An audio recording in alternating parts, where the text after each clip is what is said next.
जी हाँ मेरे C inter audit के दोस्तों, क्या हाल है क्या हाल है क्या हाल है। सर जी हम तो बहुत बढ़िया हैं। तो आज हम आपके लिए लाए हैं ABC analysis of CA inter audit. Audit जिनका अटेम्प्ट में 2025 का है उनको किन किन कैटेगरी पे कैसे कैसे ध्यान देना चाहिए। अच्छा, मेरे लिए सी कैटेगरी कुछ नहीं होती है, हमें हर चीज को कवर करना होता है because you are writing an exam. तो आपको कोई भी टॉपिक छोड़ना नहीं है। तो मेरे लिए आती है सिर्फ कैटेगरी ए और कैटेगरी बी। कैटेगरी बी पे आप थोड़ा कम ध्यान दे सकते हैं, बट कैटेगरी ए को तो आप छोड़ के बिल्कुल भी नहीं जा सकते। मैं तो हमेशा ये रिकमेंड करता हूं आपको 100% कवरेज करनी चाहिए सिलेबस की। हाँ, सिलेबस ज्यादा है बट आप लास्ट के जो टॉपिक्स एक दो मैं बताऊंगा उनको जरूर छोड़ के जा सकते हैं कि हाँ चलो इनमें से थोड़े चांसेस कम होते हैं, प्रोबेबिलिटी कम होती है, कोई क्वेश्चन पूछ रहे। बट हाँ, आपको मैं पहले ही डिस्क्लेमर दे दूं, छोड़ के कुछ भी नहीं जाना होता पेपर में। जिसके पास टाइम है वो तो जरूर करे, बट जिसके पास टाइम की किल्लत है, उसको लगता है कि वो हर चीज नहीं कवर कर पाएगा, तो ये सिर्फ उन वो बच्चे जो है इस टॉपिक को छोड़ के जा सकते हैं। तो कैटेगरी ए और कैटेगरी बी में मैंने दो थोड़े टॉपिक्स को डिवाइड करा है। कैटेगरी ए तो आप बिल्कुल नहीं छोड़ के जा सकते, कैटेगरी पे आप थोड़ा कम ध्यान दे सकते हो, बट हाँ छोड़ के तो आप वो भी नहीं जा सकते हो। सबसे पहले हम बात करते हैं कैटेगरी ए की। कैटेगरी ए के अंदर हमारा 80 to 90 मार्क्स का सिलेबस यहीं पे कवर हो जाता है। जो बच्चा अच्छे से पढ़ के जा रहा है और कैटेगरी ए को करके जा रहा है तो 100% वो पास तो हो जाएगा और 100% उसकी एग्जामिशन आ जाएगी। इसके अंदर एक बस कंडीशन ये है कि उसने 80 to 90 मार्क्स का अच्छे से मन लगा के हर एक चीज अच्छे से ध्यान से पढ़ी होगी तो ही वो पास हो पाएगा और वो एग्जामिशन ला पाएगा। तो सबसे पहले हम बात करते हैं चैप्टर 1 की। चैप्टर 1 के अंदर एसक्यूसी 1 एसे 210 एंड एसे 220 ये आपको कवर करके जरूर जाना है बिकॉज आईसीआई आज की डेट में एसक्यूसी 1 सीए ऑडिट फाइनल के अंदर भी और इंटर के अंदर भी पूछने लग गया और मिनिमम 15 से और मैक्सिमम 18 नंबर का क्वेश्चन इसके अंदर से आ सकता है। तो आप इसके अंदर बिल्कुल भी रिस्क नहीं लेके जा सकते चैप्टर 1 को छोड़ने का। चैप्टर 1 है भी इतना आसान, इतना रीड करते हो वैसे आपको याद हो जाता है। उसके बाद एक चीज और है, चैप्टर 1 जब आप स्टार्ट करते हो कोई भी सब्जेक्ट तो आपको ना बहुत इच्छा होती है पढ़ने की, तो चैप्टर 1 आपका इजीली कवर हो जाएगा। तो मैं ये मानता हूं हर एक बच्चे को चैप्टर 1 तो आता ही होगा। फिर हम बात करते हैं चैप्टर 2 की, जो प्लानिंग वाला चैप्टर है। इसके अंदर से अभी आई से मिनिमम 12 और मैक्सिमम 14 नंबर के क्वेश्चन पूछता है। तो आप प्लानिंग वाला चैप्टर भी नहीं छोड़ के जा सकते हो, जिसके अंदर ऑडिट प्लानिंग,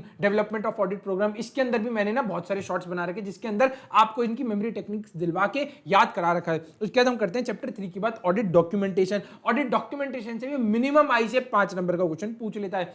फिर आता है हमारा एसए 500 की सीरीज। इसके अंदर से आई से मिनिमम 15 और मैक्सिमम 20 नंबर के क्वेश्चन पूछ लेता है। तो इसके अंदर एसए 500, 501, 505, 510, 520, 30, 40, 50 कोई भी आप ऐसे नहीं स्किप करके जा सकते हो। इंटर लेवल पे आईसीआई इस पे बहुत क्वेश्चंस पूछता है, बहुत जज करता है आपको एसए 500 की सीरीज, बिकॉज इसके ऊपर ने पूरा चैप्टर दे रखा है। आपको एसए तो अलग करने जरूरत नहीं होती इंटर के अंदर, बट हाँ ये चैप्टर इसके अंदर इंक्लूड है तो आप इसके चैप्टर को तो बिल्कुल भी नहीं छोड़ के जा सकते हो। और एसए 500 का तो बहुत इंपॉर्टेंट, बहुत प्रायोरिटी वाला चैप्टर है।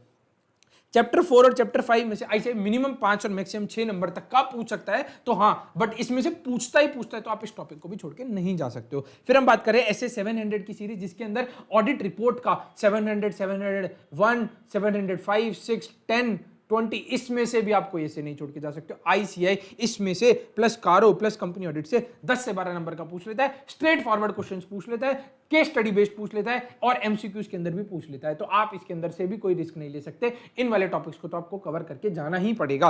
उसके बाद बैंक ऑडिट की बात करता हूं, उससे मिनिमम 5 नंबर का क्वेश्चन पूछ लेता है इसे, तो आप इसके अंदर को भी नहीं छोड़ के जा सकते हो। चैप्टर 6 में से भी आई से 5 नंबर का मिनिमम क्वेश्चन पूछ लेता है, तो आप इसके अंदर को इस टॉपिक को भी नहीं छोड़ के जा सकते हो। तो मैंने आपको ये बताया जो कैटेगरी ए है, category A is a high priority list, जिसके अंदर से आईसीएआई 80 से 90 नंबर का क्वेश्चन पूछ सकता है। अगर बच्चे को अगर एग्जामिशन लानी है प्लस में उसको अच्छे से पास होना है, तो ये वाले टॉपिक्स तो प्लीज कृपया करके मत छोड़ के जाइएगा। इसको अच्छे से याद करके, इसको लिख के एक एक बार तो जाइएगा। आपको ये टॉपिक्स के अंदर कमांड आ गई तो मैं ये मान के चलता हूं कि वो बच्चे को एटलीस्ट एग्जामिशन तो मिल जाएगी, बट आपको हाईएस्ट मार्क्स और बहुत अच्छे मार्क्स लाने हैं ताकि आपका टोटल बन जाए और जिस बच्चे को रैंक लानी है। तो प्लीज ये टॉपिक्स तो बिल्कुल मत छोड़ के जाइएगा। Category A is very high priority, important question की चेकलिस्ट या इंपॉर्टेंट टॉपिक्स की चेकलिस्ट जो मैं आपको यहां पे बता रहा हूं।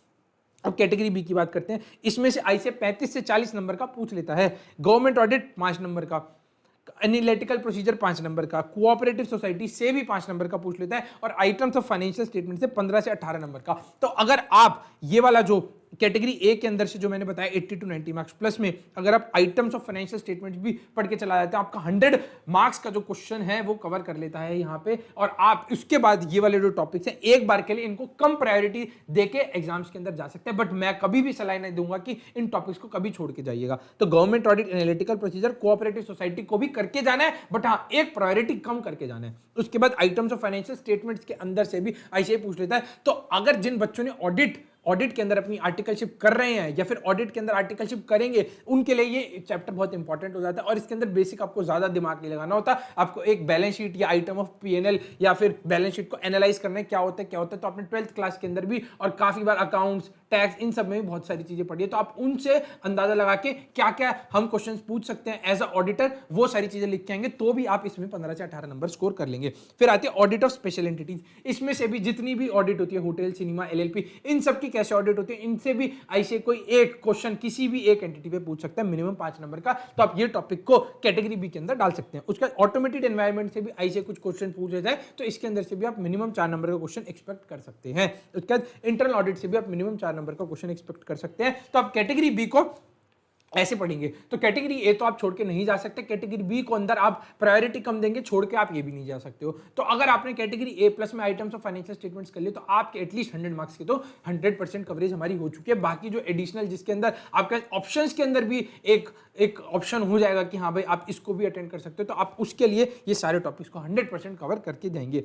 अब आपको मैं बात करता हूं, आपको आरटीपी एमटीपी जनवरी 25 के अंदर जो आईसीआई ने रिलीज करी है एंड मई 25 के अंदर जो आईसीआई ने रिलीज करी है, आपको दोनों आरटीपी एमटीपी 100% कवर करके जाने, बिकॉज इससे डायरेक्ट क्वेश्चन आने के आसार होते ही होते हैं। इसमें से डायरेक्ट क्वेश्चन आने के आसार होते हैं। अगर इनमें से कोई क्वेश्चन हो गया तो आपको कंफ्यूजन नहीं होगी। और इसके अंदर थोड़े हाई लेवल क्वेश्चन आईसीआई पूछ लेता है, कभी भी नई आरटीपी रिलीज करता है, तो प्लीज इनको स्किप करके नहीं जाइएगा। उसके बाद बात करता हूं मॉड्यूल क्वेश्चन और इंटीग्रेटेड केस सिनेरियोज की।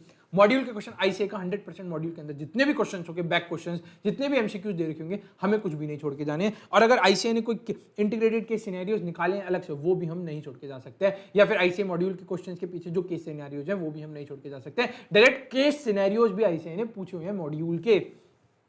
और आपको एटलीस्ट मिनिमम 2 एमटीपीज को पेपर से पहले लिख के आना पड़ेगा, जो कि आईसीआई रिलीज करता है। एटलीस्ट 2 एमटीपी जो कि आईसीआई रिलीज करता है उस अटेम्प्ट की अगर आप लिख लेते हैं तो वेल एंड गुड, बिकॉज आपको कॉन्फिडेंस बढ़ता है, आपको पता चलता है कि आप कहां गलती कर रहे हैं, आपको पता चलता है आप 3 घंटे पेपर लिख पा रहे हैं नहीं लिख पा रहे हैं, और जिस दिन एग्जाम होगा उस दिन आपके हाथ नहीं घबराते, हाथ नहीं कपकपाते। इससे आपको कॉन्फिडेंट आता है अगर आपने ये 2 एमटीपी पहले एग्जाम से पहले लिख के देखी हो। तो मैं तो आपको यही सलाह दूंगा, हर एक एग्जाम की, हर एक एग्जाम की, हर एक सब्जेक्ट की आप एटलीस्ट 2 पेपर से पहले, जो मेन एग्जाम होगा उससे पहले जरूर लिख के देखिए। बिकॉज इससे not only your confidence increases, उससे आपका योगा, आपको पता चलेगा क्या कि गलतियां कहां हो रही है, आपको कहां पे आपके कौन से टॉपिक वीक हैं, उस पर आप ज्यादा ध्यान दे सकते हैं और अच्छे से एग्जाम को क्रैक कर सकते हैं। इससे एक चीज ये होती है, आपको कॉन्फिडेंस के साथ साथ ना एक ये चीज पता चलती है कहां पे मैं लैग कर रहा हूं। अगर आपको वो वीकनेस पता चल जाती है, उससे बड़ी चीज क्या होगी। बट हाँ, आपने अगर कहीं पे वीक टॉपिक्स लिखे हैं तो उनको भी आपको प्रायोरिटी देके कवर करना है। बट कैटेगरी ए तो जरूर करनी है और कैटेगरी बी को कम प्रायोरिटी की जगह कवर तो वो भी करनी ही करनी है।